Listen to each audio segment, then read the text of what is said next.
What's up, gamers? Insanity coming at you today with my first review for my channel today, and I just wanted to go ahead and since I already made a couple videos about Assassin's Creed 3, but since it's finally here and it's about to, crash everyone's week, and it's a huge release before Call of Duty hits, I wanted to go ahead and put my impressions out there of what I thought of the game and, why I think it's a huge step in the right direction for the series. And those who didn't enjoy Assassin's Creed in the past, or they think that it was just getting old and too repetitive, I mean, this is a breath of fresh air for the series and all the different changes that they've made, from the location to the time period to the protagonist that you're playing. I mean, there's so much new with the series in this Assassin's Creed 3 that it doesn't feel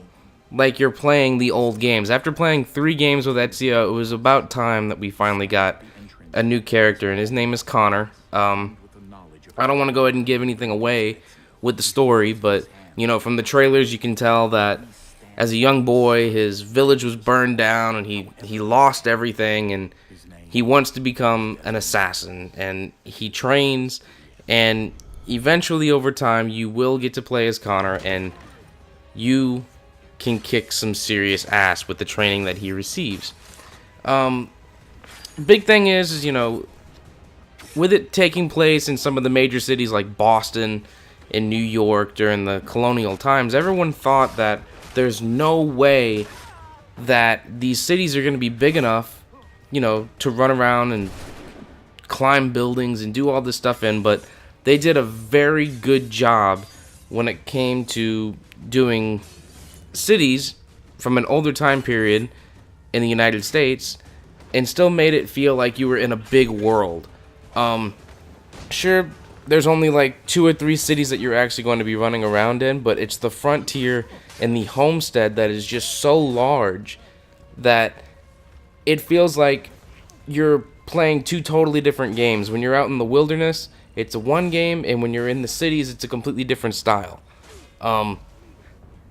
The first little part of the game, I don't want to give anything away. I'm gonna try and leave this as spoiler free as possible.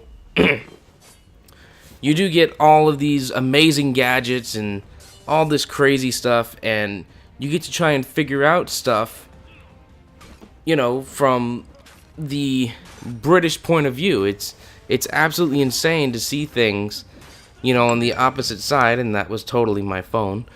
To see things from the other side. When living here in the States, you don't really learn a whole lot about what's going on with the British, so it's interesting to get a little bit of backstory and history while playing this game during this time period.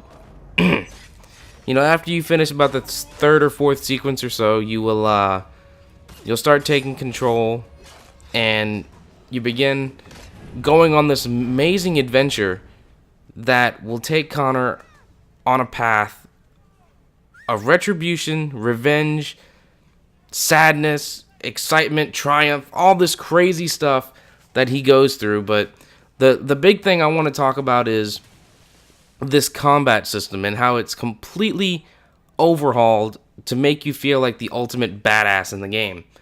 One of the big things that a lot of people either got or they didn't in the old games was the countering. You were either going to be dead on with it or you're going to suck at it. Using the triggers to try and counter things, it either worked for you or it didn't, and it was frustrating to a lot of gamers.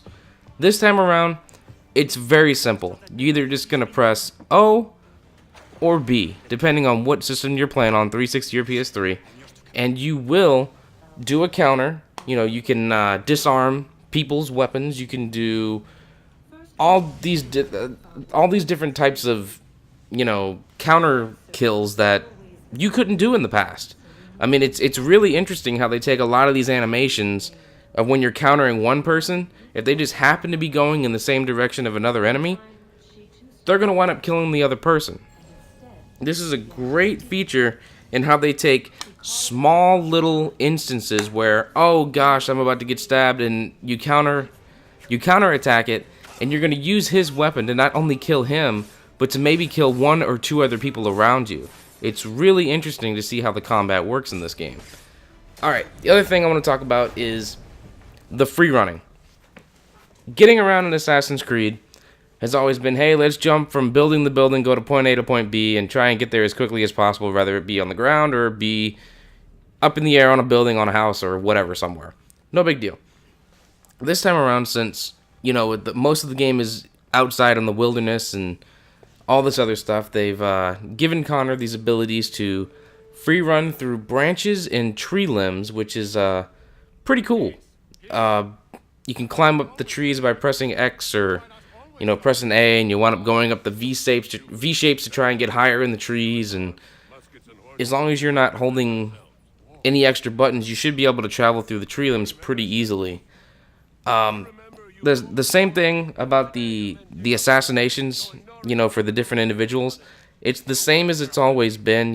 Once you kill someone, the screen and your surroundings are going to crumble down as if, the world is decaying and chaos and whatnot, and it does a little speech about the person talking to them.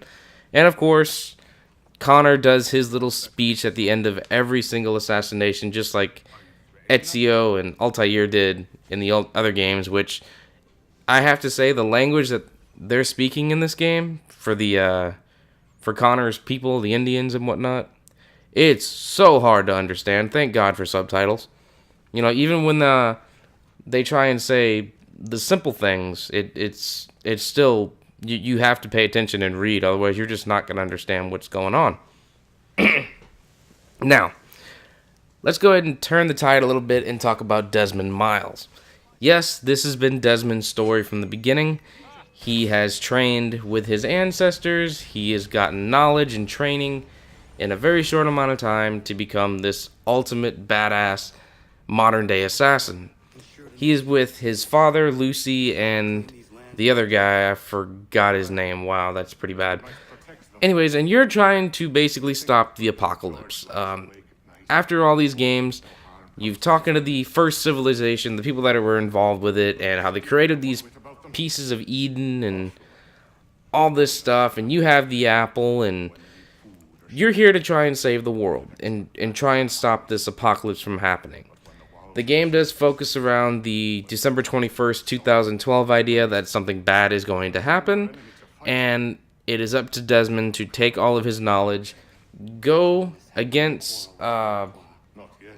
whatever the corporation is, Abstergo, whatever, I forgot what it is now, and basically try and take down the modern-day Templars in order to try and restore order and protect the entire world.